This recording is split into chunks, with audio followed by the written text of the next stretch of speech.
പത്തനംതിട്ടയിലെ നഴ്സിംഗ് വിദ്യാർത്ഥിനി അമ്മു സജീവന്റെ ആത്മഹത്യയിൽ അറസ്റ്റിലായ പെൺകുട്ടികളെ വൈദ്യപരിശോധനയ്ക്ക് എത്തിച്ചിട്ടുണ്ട്. പത്തനംതിട്ട ജില്ലാ ആശുപത്രിയിലാണ് എത്തിച്ചത്. അവിടെ നിന്നും മിഥുൻ മുരളി ചേരുന്നുണ്ട്. മിഥുൻ, കുടുംബത്തിന്റെ ആവശ്യം ഇതിൽ സമഗ്ര അന്വേഷണം വേണമെന്നാണ്. ഇതിനെ തുടർന്ന് ദിവസങ്ങൾ പിന്നിട്ടിട്ട് സഹപാഠികളായ 3 പേരെ അറസ്റ്റ് ചെയ്തിരിക്കുന്നു. ഇപ്പോൾ വൈദ്യപരിശോധനയ്ക്കായിട്ടാണ് എത്തിച്ചത്. ഇനിയുള്ള തുടർ നടപടികൾ എന്തൊക്കെയാണ്? രജനി, ഇന്നലെയാണ് അമ്മു സജീവന്റെ സഹപാഠികളായിട്ടുള്ള 3 പെൺകുട്ടികൾ അറസ്റ്റിലായത്. അക്ഷിത, അഞ്ജന, അലീന 3 പേരാണ് ഇന്നലെ അറസ്റ്റിലായത്. ഇന്നലെ കസ്റ്റഡിയിലായത്. തുടർന്ന് ഇവരെ വിശദമായി ചോദ്യം ചെയ്തു. അമ്മു സജീവന്റെ ആത്മഹത്യയുമായി ബന്ധപ്പെട്ട് 3 പേർക്കും പങ്ക് ഉണ്ട് എന്ന് വ്യക്തമായതിനെ തുടർന്നാണ് ഇവരുടെ അറസ്റ്റ് ഇന്ന് രാവിലെ രേഖപ്പെടുത്തിയത്. ഇപ്പോൾ പത്തനംതിട്ട ജനറൽ ആശുപത്രിയിൽ 3 പേരെയും വൈദ്യപരിശോധനയ്ക്കായി എത്തിച്ചിരിക്കുകയാണ്. ഇന്ന് തന്നെ 3 പേരെയും കോടതിയിൽ ഹാജരാക്കും. തുടർന്ന് കൂടുതൽ അന്വേഷണം ആവശ്യമുള്ളതിനാൽ പോലീസ് 3 പേരുടെയും കസ്റ്റഡി അപേക്ഷ കോടതിയിൽ നൽകാനുള്ള സാധ്യതയാണുള്ളത്. കഴിഞ്ഞ വെള്ളിയാഴ്ചയായിരുന്നു അമ്മു സജീവൻ കോളേജ് ഹോസ്റ്റലിന് മുകളിൽ നിന്നും ചാടി ആത്മഹത്യ ചെയ്തത്. സഹപാഠികളായിട്ടുള്ള 3 പെൺകുട്ടികളിൽ നിന്നും നിരന്തരം അമ്മു സജീവന് മാനസികമായിട്ടുള്ള പീഡനം ഏൽക്കേണ്ടി വന്നു. ഇതിന്റെ ഭാഗമായിട്ടായിരുന്നു ആത്മഹത്യ എന്ന കുടുംബം ആരോപണം ഉന്നയിക്കുകയും ചെയ്തിരുന്നു.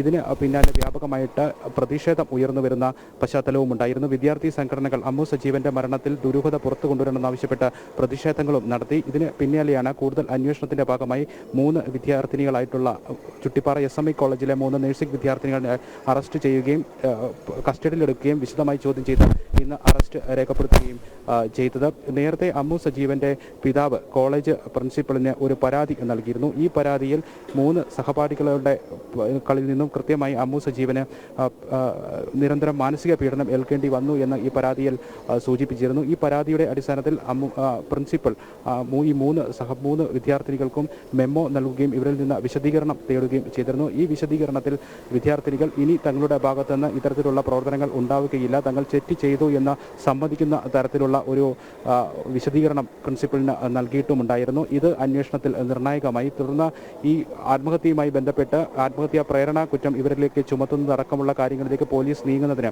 ഈ പ്രിൻസിപ്പൽ നൽകിയിരിക്കുന്ന മെമ്മോയ്ക്ക് വിശദീകരണം ഈ വിദ്യാർത്ഥികൾ നൽകിയിരിക്കുന്നതും ഒപ്പം തന്നെ അമ്മു സജീവന്റെ ആത്മഹത്യയ്ക്ക് മുൻപ് പിതാവ് പ്രിൻസിപ്പലിന് നൽകിയിരിക്കുന്ന ഈ പരാതിയുമെല്ലാം നിർണായകമായിട്ട് മാറി.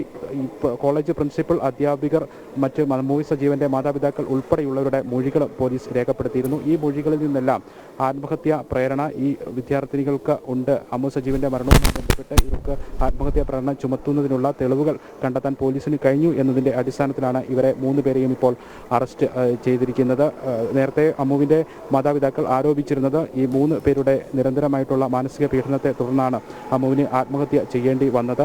ടൂർ കോർഡിനേറ്റർ ആക്കിക്കൊണ്ട് അമ്മുവിനെ മാറ്റിയത് ഉൾപ്പെടെയുള്ള കാര്യങ്ങളിൽ ഇവർ തമ്മിൽ തർക്കങ്ങൾ നിലനിന്നിരുന്നു. നേരത്തെ ഇവർ 3 പേരും ഉറ്റ സുഹൃത്തുക്കളായിരുന്നു. പിന്നീട് ഇവർ തമ്മിലുള്ള ചില തർക്കങ്ങൾ വലിയ ഭിന്നതകളിലേക്ക് മാറുകയും അത് രൂക്ഷമായിട്ടുള്ള വഴക്കുകളിലേക്കുമൊക്കെ പോവുകയുമായിരുന്നു. അമ്മുവിനെ ടൂർ കോർഡിനേറ്റർ ആക്കിയത് ഉൾപ്പെടെയുള്ള കാര്യങ്ങളിൽ ഇത്തരത്തിലുള്ള തർക്കങ്ങൾ നിലനിൽക്കുകയും ചെയ്തിരുന്നു. ഇതിന് ഇടയിലാണ് അമ്മുവിൻ്റെ പിതാവ് കോളേജ് പ്രിൻസിപ്പലിന് പരാതി നൽകുന്നത്. ഈ 3 വിദ്യാർത്ഥിനികളിൽ നിന്ന് നിരന്തരമായിട്ടുള്ള മാനസിക പീഡനം ഏൽക്കേണ്ടി വരുന്നു എന്നതായിരുന്നു ആ പരാതി. ആ പരാതിയിൽ നടപടികൾ കോളേജ് അധികൃതർ നടപ്പാക്കുകയും മെമ്മോ നൽകുകയും ചെയ്തു. മെമ്മോയ്ക്ക് വിശദീകരണം നൽകുകയും വിദ്യാർത്ഥിനികൾ ചെയ്തു. ഈ വിശദീകരണത്തിൽ കൃത്യമായി തങ്ങളുടെ ഭാഗത്തുനിന്ന് വീഴ്ച സംഭവിച്ചു എന്ന് സമ്മതിക്കുന്ന തരത്തിലുള്ള വിശദീകരണമാണ് കോളേജ് പ്രിൻസിപ്പലിന് നൽകിയത്.